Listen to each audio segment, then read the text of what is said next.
लेकर घोषणा की। दरअसल भारत और सऊदी के बीच अंडर सी इलेक्ट्रिसिटी ग्रिड कनेक्टिविटी की योजना है। ये केबल्स अरब सागर में गहराई में इंस्टॉल करते हुए आपस में कनेक्ट की जाएंगी। अंडर सी केबल्स के जरिए पावर ग्रिड्स को जोड़ा जाएगा, साथ ही सप्लाई और डिमांड के केस में इलेक्ट्रिसिटी को यूज किया जा सकेगा। जैसे कि जब भारत को जरूरत है तो सऊदी अरब इलेक्ट्रिसिटी सप्लाई कर सकता है, वहीं सऊदी अरब की जरूरत के दौरान भारत सप्लायर बन सकता है।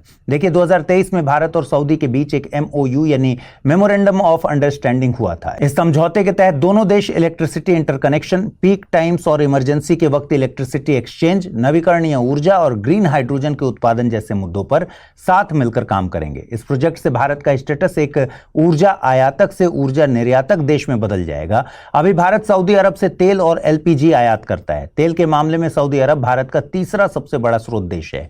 गौरतलब है कि 2018 में इंटरनेशनल सोलर अलायंस की बैठक के दौरान प्रधानमंत्री नरेंद्र मोदी ने ओसोवोक का कॉन्सेप्ट पेश किया था। ओसोवोक से क्या मतलब है? वन सन, वन वर्ल्ड, वन ग्रिड।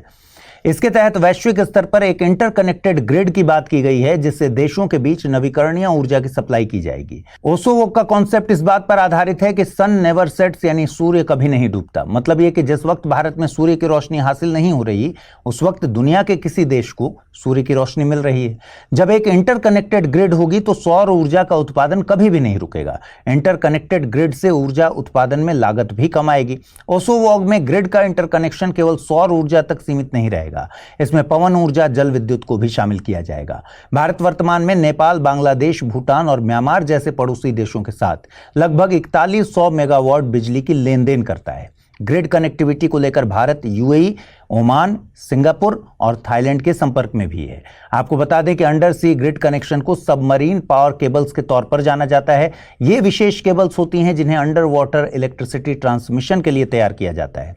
ये एक जटिल और महंगी प्रक्रिया है। इसके इंस्टॉलेशन के लिए विशेष स्किल्स वाले पर्सनल्स की जरूरत होती है।